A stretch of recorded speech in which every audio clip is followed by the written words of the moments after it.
Shalom saudara-saudara.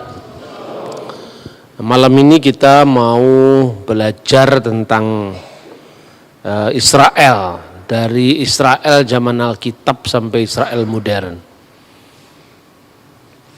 Ada banyak sekali ayat-ayat dalam Alkitab yang berbicara tentang Israel. Bagaimana orang beriman, orang-orang Kristen sekarang melihat fenomena negara Israel modern, baik secara teologis maupun secara politik, hukum internasional saat ini. Ini wilayah atau masalah yang sangat-sangat kontroversial sampai hari ini. Tapi saya akan membaca satu penggalan dari teks kitab suci yang diambil dari Injil Matius pasal 24 ayat 1 sampai dengan ayat 2 saja, ada 2 ayat saja. Matius 24 ayat 1 dan 2. Sesudah itu Yesus keluar dari bait Allah lalu pergi. Maka datanglah murid-muridnya yang menunjuk kepada bangunan-bangunan bait Allah. Ia berkata kepada mereka, "Kamu melihat semuanya itu. Aku berkata kepadamu, sesungguhnya tidak satu batu pun di sini akan dibiarkan terletak di atas batu yang lain, semuanya akan diruntuhkan." Jadi Yerusalem itu bangunan yang menjadi sangat penting, sentral, itu adalah yang disebut Bet Hamikdas, bait suci. Pertama-tama dibangun di zaman Raja Israel kuno, yaitu Salomo. Tapi bait Allah ini mengalami penghancuran pada masa Nebukadnezar. Lalu orang-orang Israel mengalami pembuangan di Babel. Kemudian ketika Tuhan berkehendak mengembalikan mereka kembali ke tanah suci, mereka pun kembali ke tanah suci. Bait Allah yang sudah hancur itu lalu diusahakan untuk dibangun kembali. Maka mulai pada zaman Esra, Nehemia, bait Allah itu mulai dibangun kembali. Ada peristiwa yang menarik, tatkala orang-orang Yahudi, orang-orang Israel di wilayah utara yang menikah dengan 5 suku di Asyur, ketika ikut di dalam rencana pembangunan bait Allah yang kedua itu ditolak sama orang-orang Yahudi, karena mereka dianggap telah melakukan kesalahan karena menikah dengan orang-orang Asyur. Sebetulnya dibalik semuanya itu yang Tuhan larang adalah menikah dengan memasukkan ilah-ilah lain, ilah-ilah bangsa Asyur ke dalam rumah-rumah orang Israel. Dan tindakan ini bagi orang Yahudi disebut sebagai abudah zarah, penyembahan kepada berhala. Karena itu orang-orang yang ditolak dalam pembangunan kembali bait Allah yang kedua ini lalu memisahkan diri dari bangsa Israel yang lain dan akhirnya dikenal sebagai orang-orang Samaria. Nah, orang Samaria itu kemudian membangun bait Allah tandingan yang diadakan di Gunung More atau Gerizim.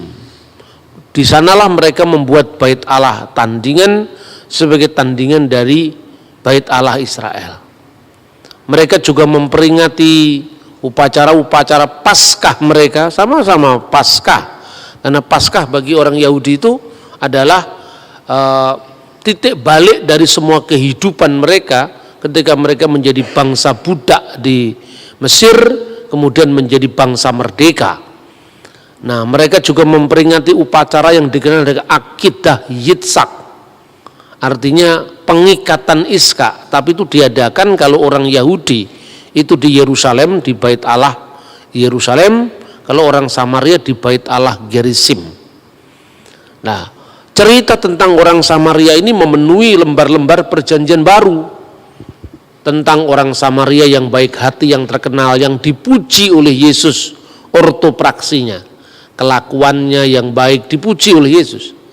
Tapi tatkala perempuan Samaria kemudian memberi minum kepada Yesus di perigi Yakub, di sumur Yakub, Murid-murid dan bahkan orang Yahudi pada umumnya tidak bisa ngerti kenapa Yesus begitu dekat dengan orang Samaria. Lalu orang Samaria itu pun bertanya bahwa Tuhan adalah orang Yahudi, haruskah minta minum kepada orang Samaria? Yesus secara ortopraksi, kelakuan hidup yang benar, itu memuji orang Samaria. Akan datang saatnya, dan kini sudah tiba saatnya kamu tidak menyembah Allah di gunung ini, maksudnya di gunung Gerizim, kiblatnya orang Samaria, tidak pula di Yerusalem.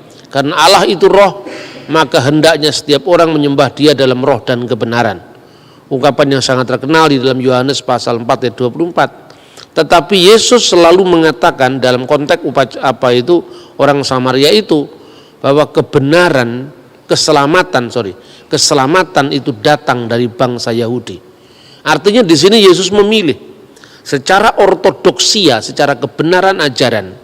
Yesus tidak rekomendasi orang Samaria kebenaran, karena itu keselamatan itu datang dari orang Yahudi.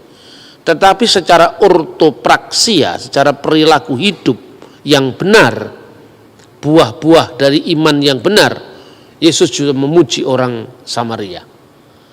Nah, itu sekilas tentang perbedaan orang Samaria dan orang Yahudi yang kemudian melatari bagaimana banyak kisah-kisah di dalam Perjanjian Baru tentang termasuk bait Allahnya. Berabad-abad sampai pada zaman Yesus itu orang Yahudi dan Samaria itu saling mengutuk dan tidak menyapa. Yesus membenarkan perilaku yang baik dari orang Samaria, sekalipun Yesus tetap menekankan keselamatan itu datang dari bangsa Yahudi. Ritual-ritual orang Samaria masih sama dengan ritual orang Yahudi. Misalnya, yang paling terkenal itu adalah Akedah Yitzhak. Akedah Yitzhak itu adalah pengikatan Ishak. Nah, di dalam upacara Yahudi di Yerusalem, itu pusatnya ada di Bait Allah, Yerusalem. Diperingati setiap tahun baru Yahudi yang dikenal Rosh Hashanah. Mereka membaca teks itu, Kejadian pasal 22 ayat 2, tetap orang Samaria juga melakukan ritual yang sama. Disebutkan misalnya di sana tentang perintah untuk mengorbankan Ishak. Wa yumerchahna et bincha et yehidka aser ahabta et yitzak vilehleka el aret hamurya.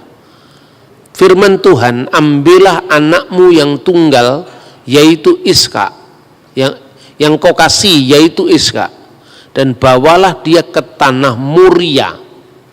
Karena orang Samaria tidak mengakui kota Yerusalem sebagai kota di mana Ishak pernah dikorbankan, maka kata Moria dibaca dengan More, dan itu ditafsirkan sebagai bukit Gerizim, Gunung Ebal di Samaria. Nah, ini contoh, kalaupun di situ ada orang yang menuduh bahwa Samaria memiliki Taurat yang berbeda, ya betul, tetapi secara seluruhnya sama. Kecenderungan untuk mengubah Moria menjadi More itu karena orang Samaria justru konflik sama orang Yerusalem atau orang Yahudi di Yerusalem. Tapi yang lain-lain semuanya sama. Soal Paskah misalnya, soal Paskah sama, orang Samaria memperingati Pesah, tanda darah, pengorbanan anak domba, semua sama. Ketika orang Yahudi di Israel dan Tuhan memberikan 10 bala kepada bangsa Mesir, di setiap rumah yang pintunya ada tanda darah anak domba, maka kemudian firman Tuhan katakan, ketika aku melihat tanda darah itu, maka aku akan melewati mereka. Wiraiti hadam, ketika aku melihat darah itu, ufesah, maka aku akan lewat, maka aku akan lewat alaihem, atas mereka. Dari kata Pesah kemudian menjadi kata Paskah, Passover, itu pun ritualnya sama. Orang Yahudi menggunakan simbol yaitu potongan daging anak domba, sejenis salad. Setiap tanggal 15 bulan Nisan mereka melakukan perjamuan Paskah. Lalu ketika roti dipecah-pecahkan, kemudian anggur sengsara dituangkan, itu urutan-urutannya ternyata persis sama dengan urutan-urutan perjamuan akhir Yesus. Jadi kekristenan itu sama sekali bukan menciptakan sesuatu yang baru, tradisi baru, tetapi benar-benar merupakan penggenapan dari perjanjian lama. Waktu mengangkat roti, orang Yahudi memecah-mecahkan roti itu, dan kepala keluarga dari keluarga Yahudi yang mengadakan Paskah itu, dan semuanya laki-laki. Makanya tidak mungkin ada perempuan yang duduk di kursi di meja perjamuan.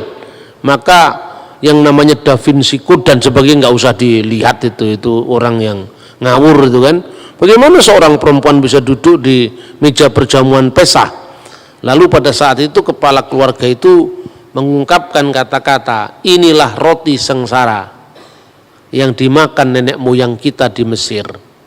Itu bahasanya Aram, bukan bahasa Ibrani. Jadi dalam liturgi Yahudi itu sudah ada unsur Aramaik, unsur Ibrani. Ketika membaca kitab suci mesti bahasa Ibrani. Tapi beberapa ritual Yahudi itu bahasanya Aram. Misalnya halahama annia diakalu afahtana bi'ar'a Misrayim. Inilah roti sengsara yang dimakan nenek moyang kita di tanah Mesir. Itu bahasanya Aram. Ketika mereka mengakhiri setiap ibadah mereka mengucapkan Ose Shalom, itu Ibrani. Ose Shalom bimromau huya ase Shalom alainu wekal Yisrael Wimru imru amin. Itu Ibrani. Doa-doa mereka, doa berkat roti dan anggur, semua juga doa Ibrani. Baruch atah Adonai Elohenu melek haulam, ya, purei pihagaven, yang telah memberkati buah anggur, dan seterusnya. Doa Yahudi juga mengenal doa bahasa Aram, misalnya ketika mengucapkan doa Kadis. Doa Kadis itu pakai bahasa Aram. Tetapi nama rumah ibadah selain yang di Yerusalem, Bet Hamikdas, yaitu bahasa Ibranianya rumah suci, Bet Hamikdas, Bait Allah, itu banyak muncul di kitab Yehezkiel. Tetapi mereka menyebut rumah-rumah ibadat mereka yang di luar kota suci Yerusalem, yang menghadap semua ke Yerusalem, namanya adalah sinagogi. Dan sinagogi itu bahasa Yunani. Maka tidak perlu dipersoalkan sekarang kenapa Injil Perjanjian Baru ditulis bahasa Yunani, kita bingung. Terus kita ini orang Kristen kecenderungannya memuja agama Yahudi, bukan Israelnya, agama Yahudi. Makanya kita suka kalau ibadah pakai shofar, ya. Kita semua pakai sampai selendang-selendang Yahudi dipakai, tapi yang ditiup cuman shofarnya, semanya yang pakai bahasa Ibrani dia nggak tahu. Makanya jadi aneh, gereja Pentakosta Karismatik pakai shofar, tidak ada satu kata Ibrani pun terucap, tapi yang ditiup cuman shofarnya, itu kan. Artinya kalau memang mau belajar ya benar-benar harus mendalam. Nah, pada saat mereka sudah berkat piala anggur itu dibagi-bagi, inilah roti sengsara yang dimakan nenek moyang kita di Mesir. Yesus tidak mengucapkan itu pada waktu perjamuan akhir, kan? Yesus mengucapkan inilah tubuhku yang dipecah-pecahkan. Waktu orang Yahudi mengucapkan inilah anggur sengsara yang diminum nenek moyang kita di Mesir, Yesus mengatakan inilah darahku, darah perjanjian baru yang ditumpahkan, dan seterusnya.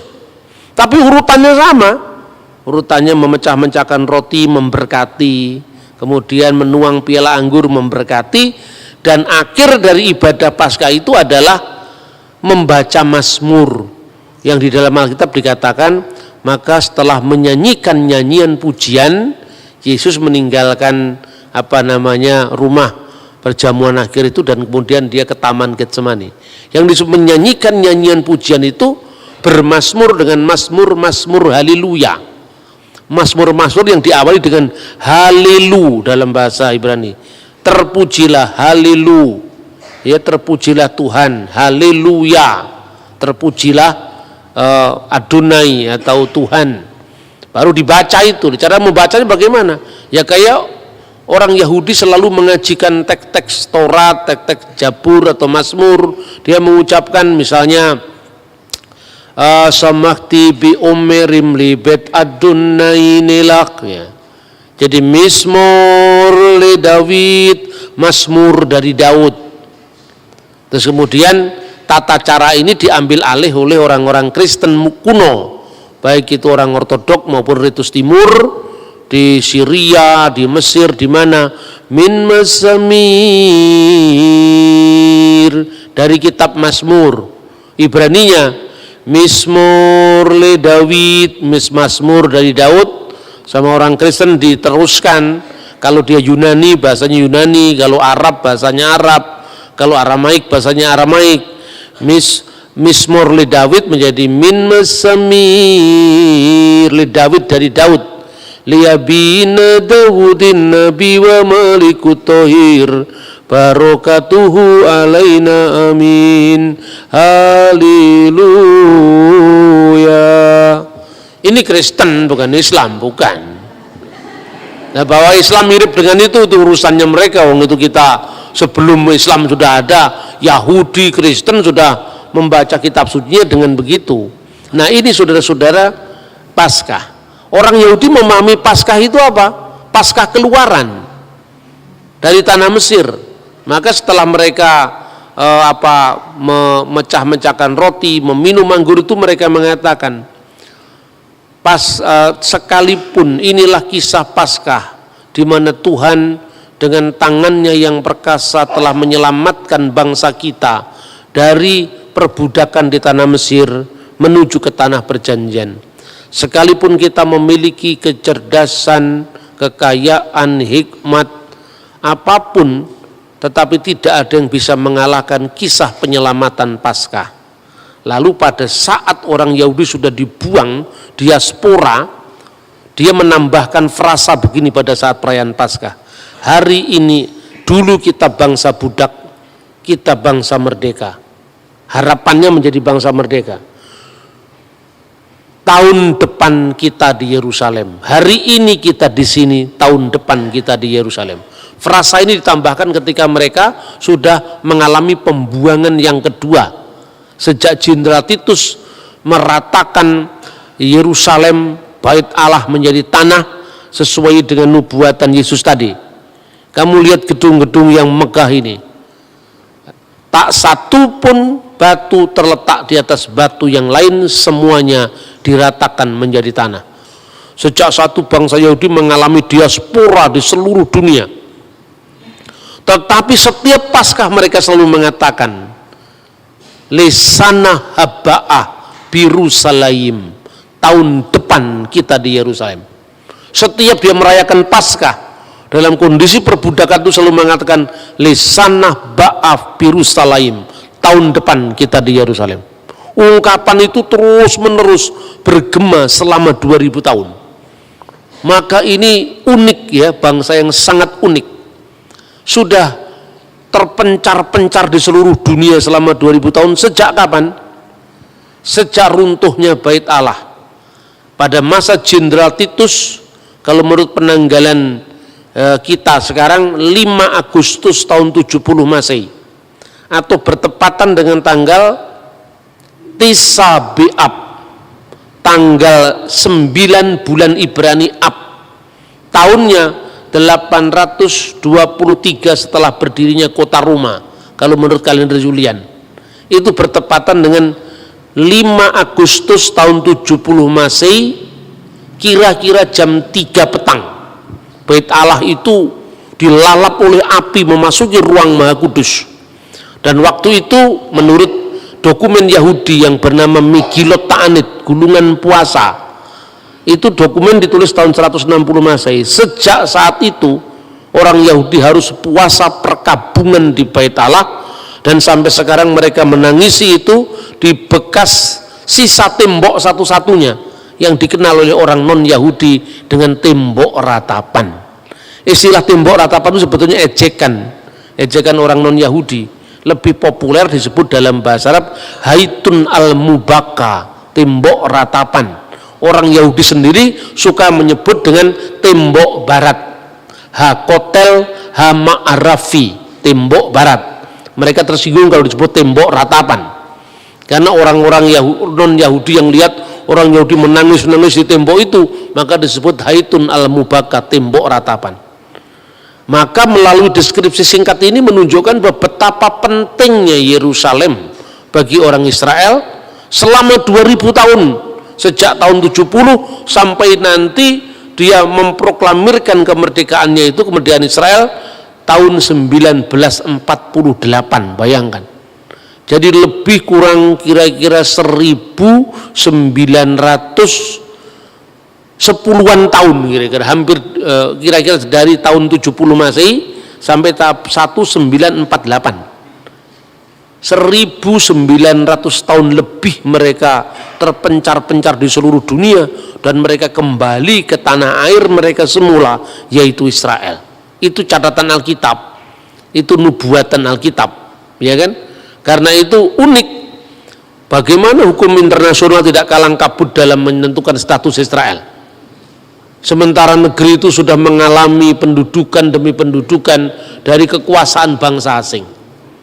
Maka karena pentingnya pentingnya kota suci Yerusalem, secara khusus kota suci Yerusalem yang disebut Ir HaKodesh, kota suci Yerusalem, tetapi juga Eret HaKodesh, tanah suci Israel, atau Eret Yisrael, tanah Israel, itu begitu penting bagi orang Yahudi.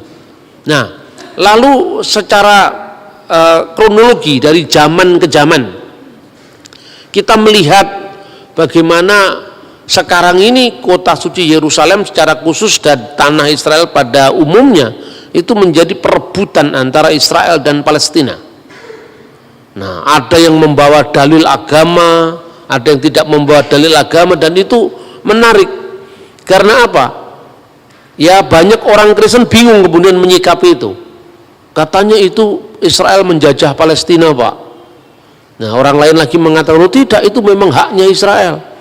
Tapi yang satu ekstrim mengatakan pokoknya peta Israel harus tidak boleh ada di muka bumi. Itu tuntutannya Hamas, tuntutannya kelompok-kelompok Islam garis keras. Begitu di dalam forum-forum kajian bersama-sama, Kristennya ikut-ikut ngomong, kita harus memperjuangkan hak Palestina. Iya betul, hak rakyat Palestina. Tetapi dalam konteks ini tidak usah harus kemudian menyangkal deskripsi Alkitab tentang Israel, kan gitu kan?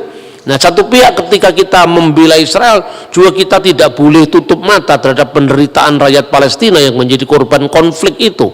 Karena banyak orang Palestina itu bukan hanya orang Muslim, orang Kristen juga ada di antara mereka. Bahkan orang Muslim pun ada yang menjadi warga negara Israel. Jadi warga negara Israel itu ya ada orang Yahudi mayoritas, Kristen urutan ketiga, Muslim urutan kedua. Jadi justru orang Kristen itu minim sekali di negara Israel. Jadi ini fakta-fakta yang kadang-kadang tidak dilihat oleh orang Indonesia. Bahkan begitu bebasnya orang Muslim di Israel, mereka ini sudah mulai menerjemahkan Al-Quran dalam bahasa Ibrani.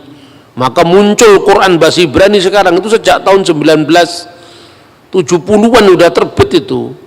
Judulnya itu Ha-Quran Hamifwar, Quran yang mulia. Kalau Bismillahirrahmanirrahim diterjemahkan Beshem Elohim Haraham Harahman Viharahum. Beshem Elohim Harahman Viharahum, itu Bismillahirrahmanirrahim. Alhamdulillahirabbil alamin hodu ladunai Elohenu melekha ulamim.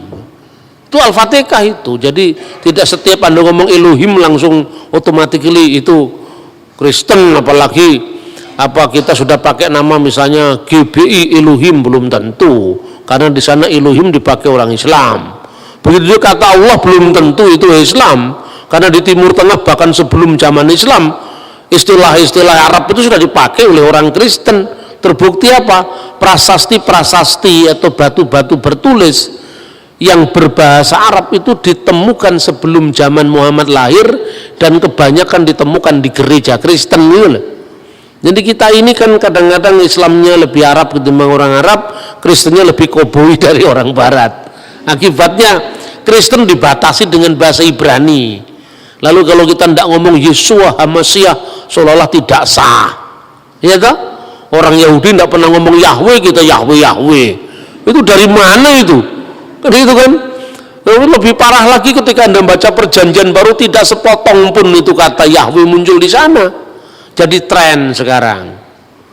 Nah, saudara-saudara, kita akan batasi pembahasan kita merunut bagaimana sejarah Israel, ya. Ketika kemudian mereka terpencar-pencar di seluruh dunia itu, mereka itu ada yang ada di barat, ya, di Eropa barat, ada di Eropa timur, ada yang di benua timur seperti Yaman, Mesir, India, itu banyak orang Yahudi. Makanya kalau Anda membaca sejarah Islam, kota Yastrib, kota Madinah sebelum dijadikan kotanya Islam yang disebut Madinatun Nabi, itu ada 3 suku Yahudi yang di sana. Kemungkinan mereka juga datang setelah tahun 70 terusir dari Yerusalem. Begitu juga di Yaman, begitu juga di Mesir, begitu juga di India. Lah orang-orang Yahudi yang di Eropa ini namanya adalah Askenazim bahasanya. Orang Yahudi tapi dialeknya dialek Eropa Barat. Misalnya kalau ngomong Safuot, dia tidak bisa ngomong huruf T, Safuot, tapi mengucapkan Safuos. Sabat, Sabas, itu Yahudi Askenazim.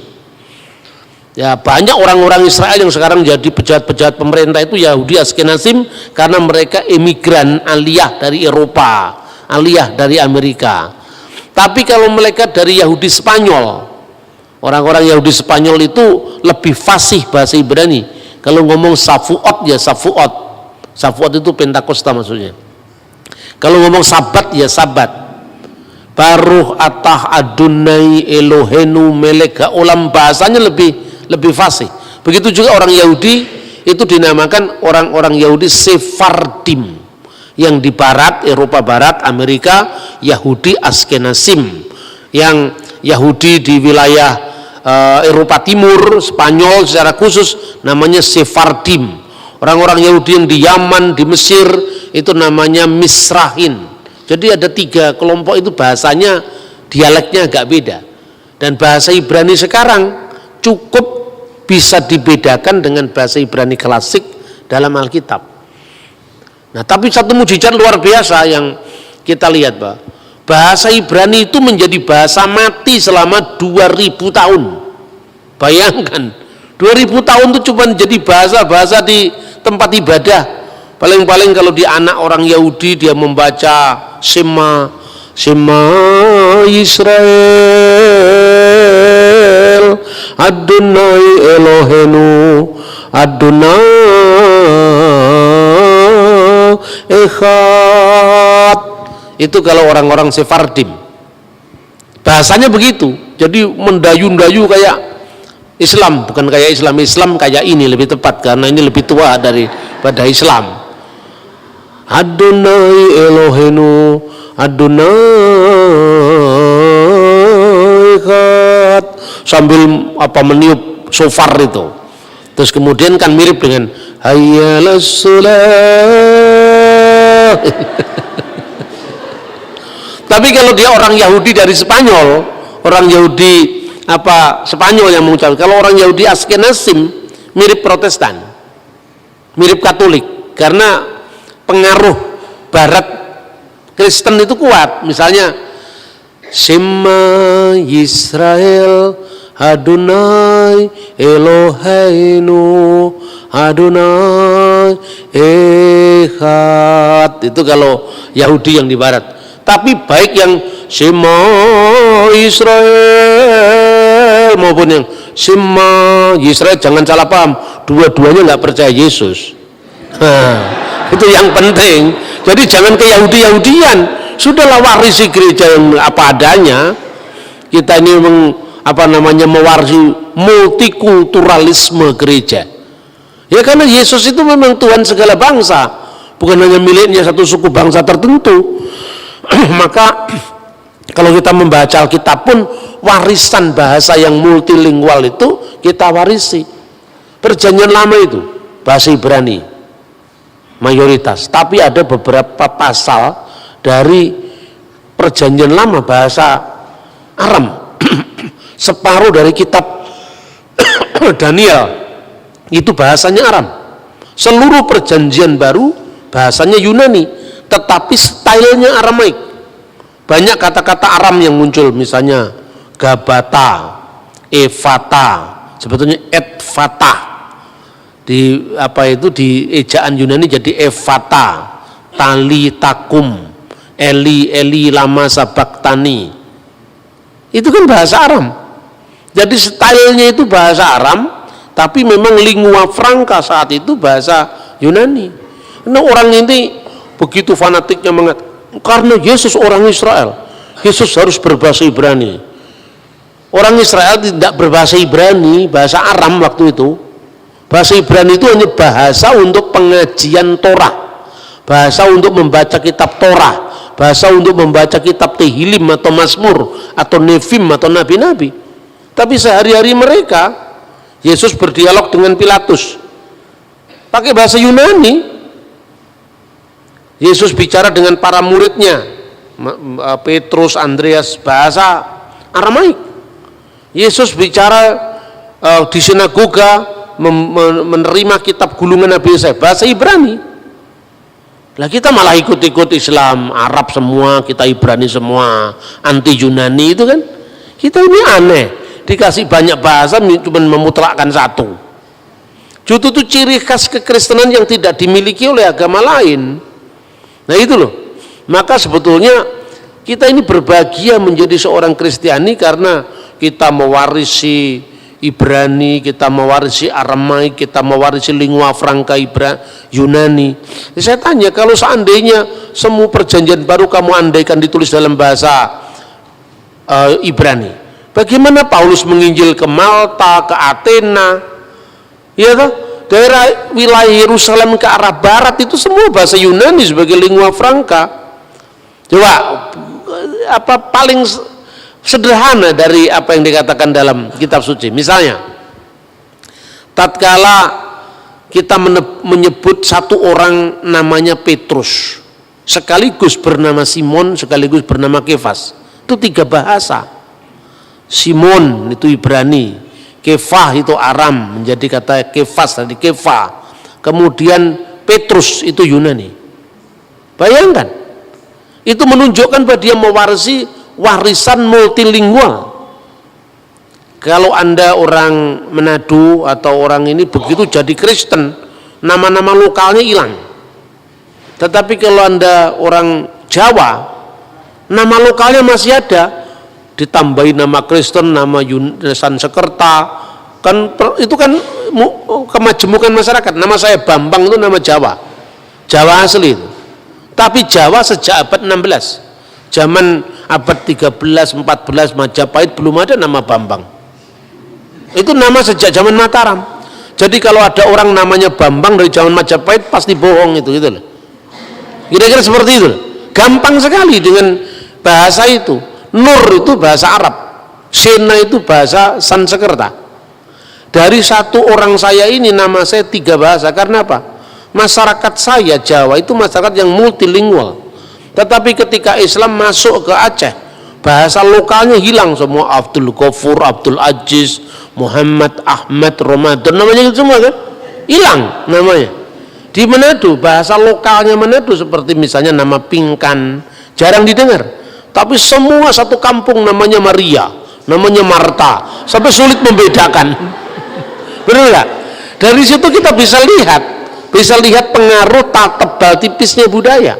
Bayangkan, ponakannya Barnabas, anaknya Maria yang disebut Maria ibu Yohanes yang disebut Markus, nama Ibraninya Yohanes kan. Maria ibu Yohanes yang disebut Markus, Yohanes itu yunanisasi dari kata Yohanan, berarti nama Ibrani. Tetapi kok yang disebut Markus itu nama Latin. Itu nama kaisar Romawi, misalnya Marcus Aurelius. Coba, orang Yahudi namanya Markus, nama Latin. Itu menunjukkan apa? Tingkat keterbukaan budaya orang-orang Israel pada zaman Yesus terhadap budaya luar, sekalipun mereka selalu memprotek dengan iman Yahudi mereka, tapi tidak mengharamkan agama apa budaya lain. Contohnya Alkitab diterjemahkan sejak tahun 300-an sebelum Masehi, namanya Septuaginta, dan di situ Tetragrammaton YHWH itu diterjemahkan dengan Kurios. Itu tidak usah dipersoalkan.